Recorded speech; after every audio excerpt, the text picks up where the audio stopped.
Have you ever actually wondered if it's genuinely possible to build a modern-day Garden of Eden? I mean, think about it. Completely redesigning human society from the ground up to just eliminate anger, greed, and suffering. Well, strap in, because today we're exploring a deeply fascinating and honestly radical attempt to do exactly that. We're going to unpack the teachings and writings originating from the founder of Lifechanyuan, Guy Shufeng. And specifically, we're looking at his documented results from a real-world community experiment. Welcome to this explainer. Today, we are decoding a foundational text written by Guy Shufeng titled, "What Has the Practice of the Second Home Proved?" Rather than just giving us abstract, high-level theories, Shufeng actually lays out the concrete results of his utopian community. It's a place he calls the second home, or the new oasis for life. Let's break down his exact claims, the ideals they realized, and the really intense philosophy that holds the whole shebang together. So here's our roadmap for today. 1. The second home experiment. 2. 8 utopian ideals realized. 3. 9 core spiritual values. And 4. Safeguarding the new Eden. Let's jump right in.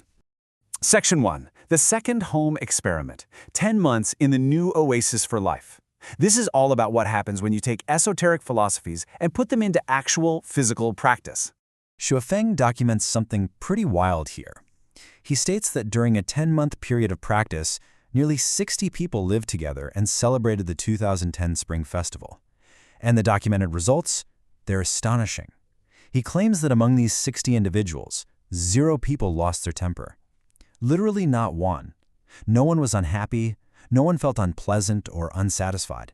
Instead, he says the community was totally immersed in joy, freedom, good luck, and peace. It's an incredibly bold claim of a perfectly harmonious environment. Now you might be wondering, who exactly were these 60 people? Well, we need to look at Shufeng's specific terminology. He refers to the members of his community as Chanyuan Celestials. And becoming a Chanyuan Celestial, according to the text, is a joyous thing. Living in this second home is presented as the absolute best way to scale the highest realm of existence, what he calls true life. It's not just a casual, fun residency, right? It's an intensive process of collective living and serious self-cultivation. Moving on to Section 2, 8 Utopian Ideals Realized, Redesigning Society. This is where Shufeng details exactly how they supposedly achieved that perfect harmony. Okay, so this required a massive, dramatic societal shift. On one side, think about traditional society, anchored by marriage, family, and private ownership, right? We're all familiar with that. But on the other side, we have Shufeng's realized second home ideal. To achieve their utopia, they completely disintegrated marriage and the traditional family unit, and they entirely eliminated private ownership. The ultimate goal here is realizing this fascinating paradox of everyone having nothing and yet possessing everything. If you're sitting there asking, wait, why dismantle the family? Well, Shufeng's text provides a very direct answer. He states, and I quote, "Marriage and family is endless sea of suffering." In the philosophy of Lifechanyuan, getting outside of marriage and traditional family structures means you are successfully moving far away from the sea of tribulation. So it's framed not as a loss at all, but as an absolutely essential escape.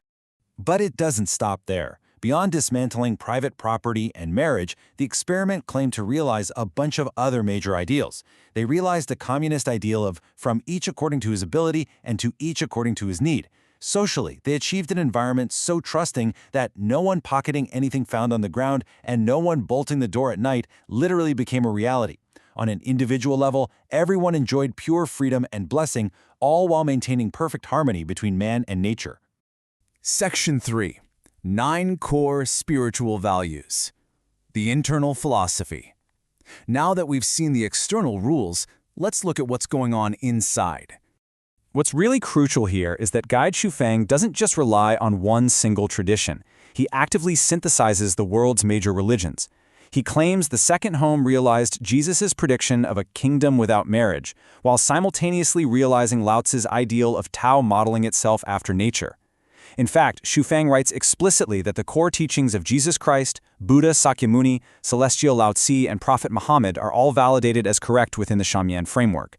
It's just an incredible blending of our global spiritual heritage. So how on earth do you manage a group of people living without private property or families? Xu credits what he calls the holographic theory and holographic management mechanism.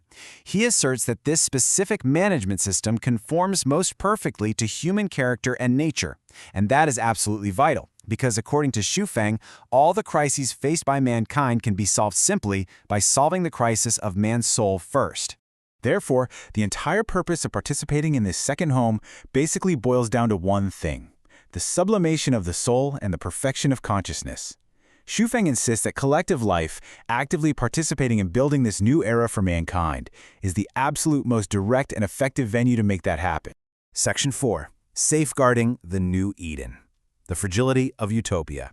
Despite all these sweeping successes, things take a pretty serious turn right about here. Yeah, this marks a major tonal shift in his writing. Xu writes, "It is easy to attain the Tao, but difficult to uphold it." He explicitly warns his followers that even though they successfully created this second home, things are not yet ideal. He uses phrases like, "everything is still extremely weak," and points out they cannot yet stand the test of huge rainstorms and waves. This utopia, as it turns out, is highly fragile. To keep this Garden of Eden from just vanishing into thin air, Xu demands rigorous discipline. He tells his sensible, clear-thinking Chanyuan celestials that simply understanding the principles intellectually, that's just producing useless pet phrases. True cultivation requires putting it into physical practice. It demands relentless effort in each word, each action, and even internally, in every single idea and exertion of will. He actually drives this home with a wildly vivid metaphor. Right now, he writes, is not the time to lie down and relax. It's definitely not the time to slacken your will or enjoy comfort.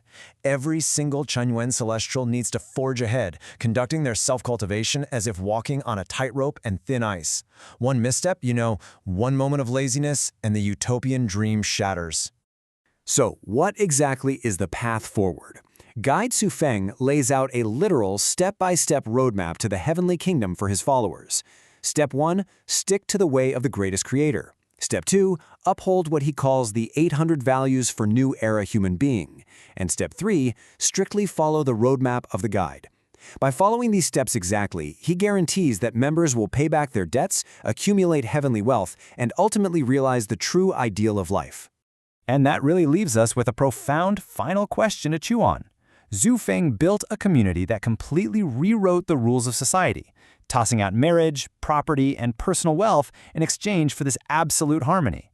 But he himself admitted how incredibly fragile it is. So, what do you think? Can a meticulously engineered utopian vision truly survive the unpredictable storms of human nature over the long haul? Or is any engineered Garden of Eden eventually destined to vanish into thin air? It's a fascinating look into the absolute extremes of human societal design. Thanks for joining me on this explainer, and definitely keep questioning the structures around you.